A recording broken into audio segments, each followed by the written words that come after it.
మీరసలు మీరు ఇంత బాగా చెప్తారని తెలుసుంటే అన్ని వాయిస్లు ఎతికేవాడిని కాదు కదండి. అదిరిపోయింది అసలు. యా సో అందరికీ నమస్కారం అండి. థ్యాంక్ యూ సో మచ్ ఇక్కడికి వచ్చినందుకు. సుష్మిత గారికి, బుచ్చిబాబు గారికి థ్యాంక్ యూ సో మచ్ అండి. అండ్ యా సో ఎక్కడి నుంచి స్టార్ట్ చేయాలో తెలియట్లేదు, కానీ నేను చావు కబుర్ చల్లగా అయిపోయిన తర్వాత ఒక 3 years తర్వాత నాకు ఒకరోజు షైన్ స్క్రీన్స్ నుంచి కనిష్క గారు కాల్ చేసి, కౌశిక్ నాకు ఎప్పటి నుంచో ఇట్లా ఉంది అంటే నీతో వర్క్ చేయాలని ఇంట్రెస్ట్ ఉంది, సో ఒకసారి రేపు సాహు గారికి కథ చెప్తావా అని అడిగారు. సాహు గారికి కథ చెప్తా అంటే ఎందుకు చెప్పను, ఆబ్వియస్లీ చెప్తాను, అంత పెద్ద ప్రొడక్షన్ హౌస్ నుంచి కథ చెప్తావా అని పిలుపు వస్తే ఖచ్చితంగా చెప్తామని వెళ్ళి నరేట్ చేశాను. విన్న వెంటనే సాహు గారికి చాలా నచ్చింది, కనిష్క గారికి నచ్చింది, సో వాళ్ళిద్దరూ హ్యాపీ. కొన్ని రోజులకి అర్చన గారికి నరేట్ చేశాను. అర్చన మ్యామ్ కూడా విని చాలా ఎక్సైట్ అయ్యారు. So I felt very happy. అంటే మెయిన్ ఏంటంటే జనరల్గా ఇంట్లో ఎంత సాహు గారికి నచ్చినా అర్చన గారికి నచ్చితే దాని సపోర్ట్ వేరేలా ఉంటుంది కదా. సో అలా అందరికీ నచ్చిన తర్వాత ఈ ప్రాజెక్ట్ టేక్ ఆఫ్ అయింది. అండ్ ప్యారల్గా కొన్ని రోజుల తర్వాత నాకు బెల్లంకొండ శ్రీనివాస్ గారు కథ వినడం జరిగింది. ఆయన కూడా ఇమీడియట్లీ నచ్చిందని చెప్పారు.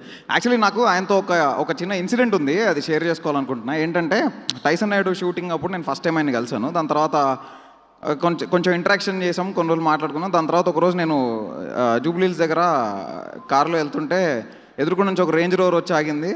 నేను హార్న్ కొడుతున్నా, అవతల పక్క ఆ కారు నుంచి ఒక మనిషి హార్న్ కొడుతున్నారు. జరగట్లేదు, నాకు పక్కకి వెళ్ళడానికి ప్లేస్ లేదు, అతనికి పక్కకి వెళ్ళడానికి ప్లేస్ లేదు. సో ఎంతసేపటికి నేను జరగట్లేదు, తను జరగట్లేదు. తర్వాత ఆ రేంజ్ రోవర్ కారే అలా పక్కకి వెళ్ళి అందులోంచి విండో డౌన్ చేస్తే, భయ్యా ఏంటి బ్రదర్ ఎక్కడికి అన్నాడు.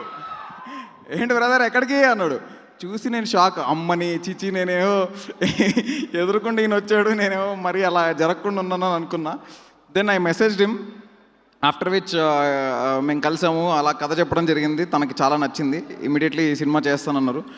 సో అలా ఈ ప్రాజెక్ట్ టేక్ ఆఫ్ అయింది. సో బేసిక్గా ఒక సినిమా తీయడం అనేది ఒక డైరెక్టర్కైనా ప్రొడ్యూసర్కైనా ఎవరికైనా ఒక సినిమా తీయడం అనేది ఎగ్జామ్ రాయడం లాంటిది. సో నేను ఈ ఎగ్జామ్ రాయడానికి నాకు హాల్ టికెట్ ఇచ్చిన బెల్లంకొండ శ్రీనివాస్ గారికి, నన్ను నమ్మి నాకు ఎగ్జామ్ ఫీజు కట్టిన మా సాహు గారికి,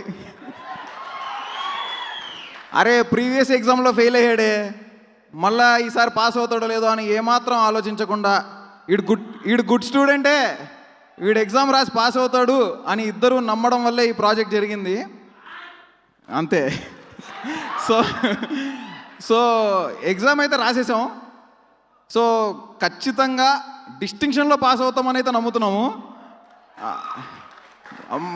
తర్వాత అనుపమ గారు ఆ ఎగ్జామ్ రాయడానికి మాకు సపోర్ట్ చేశారు. So yeah so and I'm 100% sure ఈ ఇద్దరి క్యారెక్టర్స్లో కాపీ కొట్టడం చిట్టించిందా లేదు, ఈ ఇద్దరు క్యారెక్టర్స్లో వాళ్ళిద్దరూ తప్ప ఇంకెవరిని మీరు ఊహించుకోలేరు. సినిమా చూసిన తర్వాత వాళ్ళిద్దరికే టైలర్ మేడ్ అని నేను గ్యారంటీ చెప్పగలుగుతా. ఇద్దరు performance చిత్తగొట్టేశారు.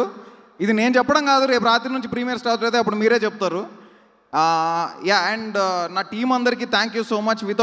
Without all of them నేను ఏమీ చేయగలిగేవాడిని కాదు. అండ్ మా అమ్మ నాన్నకి థ్యాంక్ యూ, అలేఖ్యాకి thank you, and thanks a lot everybody. So basically cinema అంతా అయిపోయింది. ఆయన ప్రమోషన్స్లో స్టేట్మెంట్ ఇచ్చారు, 10 నిమిషాల తర్వాత మీరు ఎవరైనా ఫోన్ పట్టుకుంటే నేను సినిమా ఇండస్ట్రీ వదిలేస్తా అని. బావో ఇంత పెద్ద స్టేట్మెంట్ ఇచ్చారని ఒకసారి క్రాస్ చెక్ చేసుకుందామని నేను రాత్రి మళ్ళీ సినిమా చూసుకున్నాము. అస్సలు కంగారు లేదు, సినిమా బాగా వచ్చింది.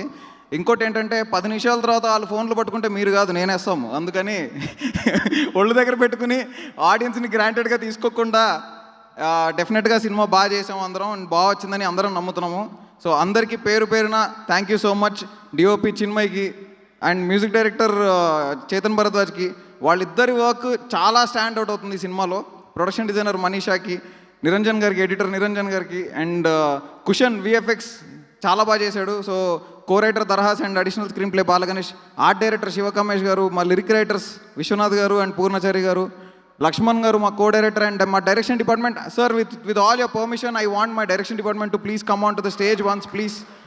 ఎందుకంటే వాళ్ళు సినిమా స్టార్ట్ అయినప్పటి నుంచి సినిమా అయిపోయేదాకా ఫస్ట్ వాళ్ళే అందరికంటే ఎక్కువ కష్టపడేది. కాకపోతే వాళ్ళు బయటికి కనిపించరు, తొందరగా స్టేజ్ మీదకి రావాలి అందరూ. Direction department please come on to the stage. ఏంటి వీళ్ళిద్దరు తప్ప ఇంకెవరు లేరా? అవుట్పుట్లు వెళ్ళిపోయినాయి కదా ఆల్రెడీ. ఓకే యా, సో మిగతా వాళ్ళు ఆల్రెడీ సినిమా పనిలోనే ఉన్నారు. Thank you so much and yes, round of applause to all of them. Yeah, and thanks a lot. ఎవరినైనా మర్చిపోయి ఉంటే క్షమించండి. అండ్ మీడియాకి కూడా మాకు ఫస్ట్ నుంచి సపోర్ట్ చేస్తూ వస్తున్న మీడియాకి thank you so much. And event organise చేసిన UV media, thanks a lot sir. So thank you everyone. Yeah Kaushik, రే చెప్పండి. ఇంకేమైనా చెప్పాలా? చెప్పండి. లేదు చెప్పండి. కాదు, ఇంతమందిని భయపెట్టడానికి సినిమానే చెప్తుంది రేపు. అవును, ఇంతమందిని మీరు భయపెట్టడానికి రెడీగా ఉన్నారు. మిమ్మల్ని భయపెట్టే విషయం ఏంటి? అంతే అంతే అంతే. నిజాలు అలా చెప్పకూడదు. ఇందాక మీరు మాట్లాడారు కదా, జెన్యున్గా భయం వేసింది. ఇంతమంది ఉంటే కూడా జెన్యున్గా భయం వేసింది. ఓకే.